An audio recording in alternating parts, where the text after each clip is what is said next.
Michelle at the Ida Public Library for Make an Upcycled Dollhouse Part 4.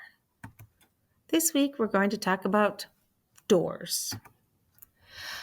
I hunted down my previously cut doors, making sure they matched individual rooms. If they no longer fit to swing through the doorway due to flooring perhaps, just trim a bit off. If you like, you can paint the doors if you haven't already. I cut out a cardboard rectangle to use as a template to draw lines to look like panels on my doors. This is not necessary. I used a Sharpie marker. To make your doors hang, we are going to use this ribbon trick. Find and cut several bits of ribbon about 2 inches in length each. Fold over one end with glue twice. This will thicken up your ribbon. You might also be able to use felt. Next, take your knife and carefully cut a space inside the cardboard part of your cardboard door. Do this twice, essentially where the hinges would attach to a door. So you're cutting away a little bit of that corrugation in the cardboard. Fill this space with hot glue. Then quickly insert the ribbon or felt inside your door, creating your door's hinges. Another way to do this is to make your door 2 pieces of cardboard on top of each other and glue the ribbon in between. You only need about 1/2 inch of ribbon, so trim the rest. If you do it this way, do not fold up your ribbon. Also, you can see I added doorknobs made out of beads.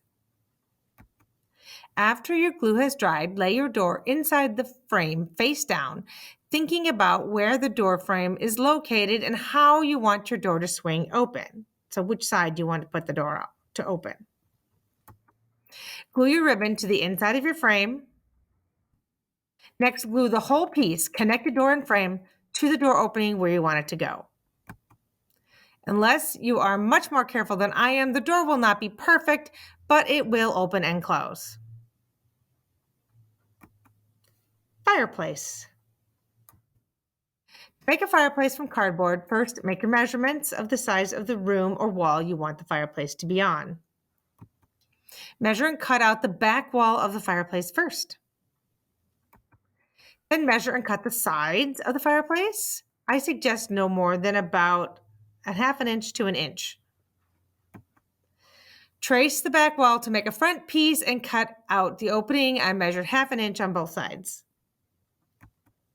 Next, I cut out a mantle or the top piece that is slightly larger than the front and the base and on the 2 sides. I did the same to create the hearth, but it was also a tad bit larger even than the mantle. Remember that the back wall of these pieces will not be larger as they will be hitting up against the wall. Here are all of our fireplace pieces waiting to be glued together. I started by gluing the sides to the back of the front piece. Like always, just put a line of glue down each side piece and stick it. I made sure to put the sides behind the front piece so you could see less of the corrugation, but if you don't do that, it's not the end of the world. Repeat for the back, the hearth, and the mantle. I painted the inside black. Feel free to paint a cute little fire in there if you like. I painted my fireplace cream colored and was originally going to draw bricks on with a ruler and a Sharpie, but then I just decided to go for the stucco look. Adding some small sticks inside would give the feeling of logs. How to make a sofa. First, I found a small thin box to use as the base of my sofa. You could probably also build it out of cardboard. Next, I tried to find something to make a rounded back for my sofa. I sketched a half circle onto cardboard, then cut it out. If I just made a straight back, I wouldn't have had this problem of trying to get the rounded circle part correct. Then I cut felt or fabric or paper to match the size, glued it on, and then glued the back to the base box. With another box, I measured and cut 1/2 inch arm pieces for the sofa. Once again, you could just do this with bits of cardboard. Because there would be a large open piece on one side, I cut small pieces of cardboard to finish off the sides of the arms. I glued to create 2 little boxes, but you could also just use styrofoam. I wrap these boxes in felt too. This piece of felt is lined in sticky paper. Glue the arms onto the sides of the sofa. Lastly, I scrounged around in the kitty bead box until I found beads I could turn into the sofa's feet. Ta-da! Standing lamp. I used a water bottle cap for a base and cut a dead marker to make the pole. I hot glued them together. There are probably many other items you could use as a pole, part of a pencil perhaps. For the shade, I used a Keurig cup, but you could probably also use a different bottle cap. I cut little triangles in mine to make it more decorative. I glued it on. Then, to give the lampshade some texture, I crumpled some tissue paper and cut it up. I put a layer of Mod Podge or glue on the shade, then laid the tissue paper over it. When it was dry, I trimmed it again. As you can see, I also painted it. Blinds. The blinds are a bit of a fluke. I just happened to keep a bit of everything in the crafty area, so I have some old blinds that used to hang in my house. I cut them down, twisted the threads together, and hot glued them to stay put. This will not work if you don't glue the threads together. Then I cut a bit of popsicle stick to make a valance. And there you are, blinds in my living room. Kitchen. If you want to paint a glossy printed box and turn it into a piece of furniture, I suggest priming it. It will not only block the printed color, but also help the paint to stick.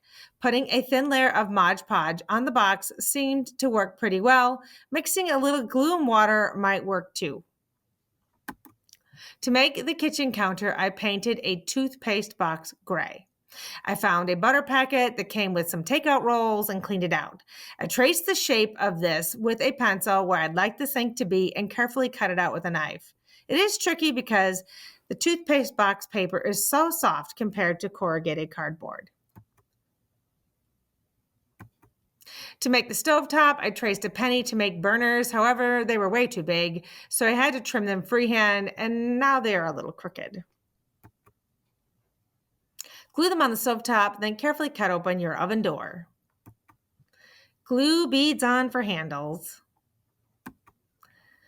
I struggled to find something to become the faucet. My daughter eventually found me a mirror clip in the basement. Good luck finding something. There you are, my stove and sink in my kitchen. Chair. When I was digging around in my craft boxes, I found these odd-shaped plastic triangles that must have been some kind of protection in a shipping box. So I shaped some felt around it, cut and glued the felt to the chair. Then I glued on some flat beads to become feet. Comfy chair for the kids in the bedroom. It just needs some kind of toy in it. That's all for this week. Next week, we'll keep building furniture. Good luck. Bye-bye.